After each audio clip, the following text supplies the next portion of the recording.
Seorang wanita diculik, menendang lampu belakang mobil, lalu mengeluarkan tangan.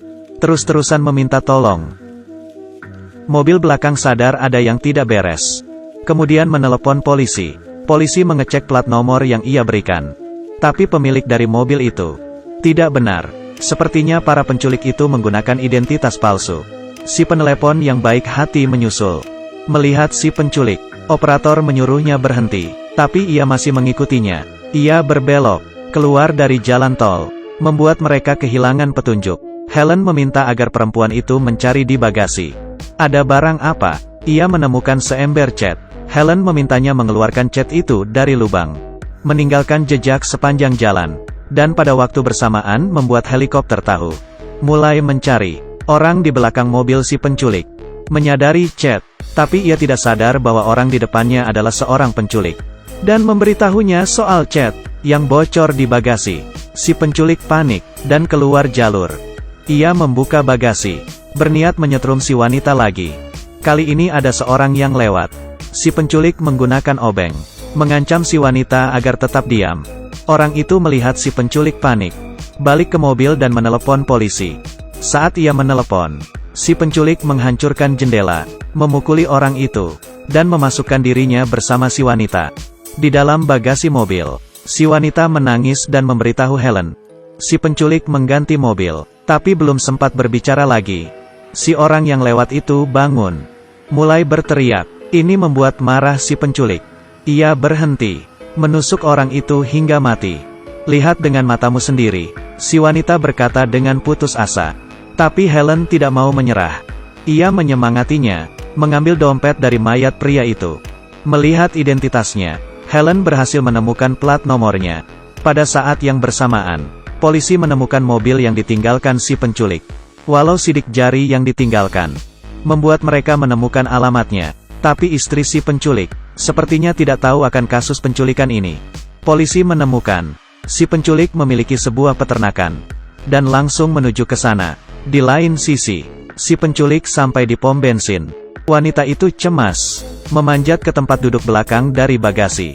Tapi ia hanya bisa merangkak separuh badan saja. Ia melambaikan tangan, berteriak agar staf membantu dirinya. Akhirnya disadari si staf. Ia menghampiri si penculik dengan pisau, sembari mencoba membuka pintu mobil. Tapi si penculik langsung mengincar dirinya, menyemprotkan dirinya dengan bensin. Si penculik melempar korek api, dan si staf terbakar. Ia membuka bagasi lagi, memukul si wanita. Helen kehilangan kontak dengannya. Setelah beberapa saat sampai di peternakan. Saat ia mengeluarkan si wanita, melihat ia sudah menelepon selama 1,5 jam. Helen membuatnya menyerah. Jangan sakiti dia. Tapi si penculik berkata satu kalimat. Terlambat. Satu kata itu membuat Helen mengingat kejadian setengah tahun lalu. Seperti di layar, Helen menangis. Setengah tahun lalu, si penculik adalah seorang pembunuh yang mengincar wanita. Sorenya, polisi tiba di peternakan. Mereka mencari beberapa kali, tapi tidak menemukan jejak apa-apa. Si pembunuh gila menaruh wanita itu di meja operasi, membawa tabung oksigen, dan membuka baju, membuka sepatu, memutar lagu. Ia mulai mencuci kepala wanita itu. Di saat yang bersamaan Helen datang ke rumah si pembunuh. Dengan hati-hati, mencari, menemukan basemen tersembunyi. Ia ingin memanggil polisi, tapi handphonenya malah terjatuh. Di basemen tidak ada sinyal. Demi menyelamatkan wanita itu, Helen pelan-pelan menuruni tangga masuk. Dengan hati-hati mencari di ruangan, si pembunuh muncul. Helen langsung bersembunyi. Si pembunuh juga hilang. Ada darah di mana-mana. Helen bersembunyi di lemari dan tidak berani keluar. Melalui celah, ia melihat si pembunuh mengambil wig, menciumnya. Kali ini Helen sangat ketakutan. Itu bukan rambut palsu, tapi rambut orang sungguhan. Ternyata ia membunuh kakaknya. Dulu memiliki rambut pirang yang cantik. Kemudian tidak lama ia meninggal. Dan itu membuatnya mulai jadi pembunuh. Dan mengincar gadis pirang, mengoleksi rambut. Kali ini tampaknya ia berhasil menemukan Helen.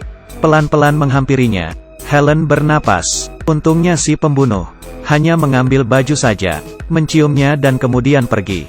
Ia kembali ke ruangan operasi tadi, mengambil pisau kecil, bersiap memotong kulit kepala si wanita, sebagai koleksi baru. Dalam kejadian itu, Helen diam-diam menghampiri si pembunuh. Menghajarnya. Ketika ia memukulnya, si pembunuh langsung bangun, mendorong Helen ke kolam, berencana membuatnya mati tenggelam. Si wanita memukul si pembunuh tepat waktu. Sekarang mereka berdua berlari, tidak terkejar. Tiba-tiba si pembunuh berteriak, "Sekali lagi kamu lolos dariku." Helen menendangnya. Mereka akhirnya aman. Helen yang kaget mengeluarkan handphone, berencana memanggil polisi. Si wanita menghentikannya. Helen tahu apa yang harus dilakukan. Mereka mengikat si pembunuh dan menaruhnya di ruangan rahasia, berencana membuatnya jera. Muka si pembunuh akhirnya menunjukkan rasa takut. Ia meminta ampun. Tapi Helen menengok, berkata dengan dingin, "Sudah terlambat.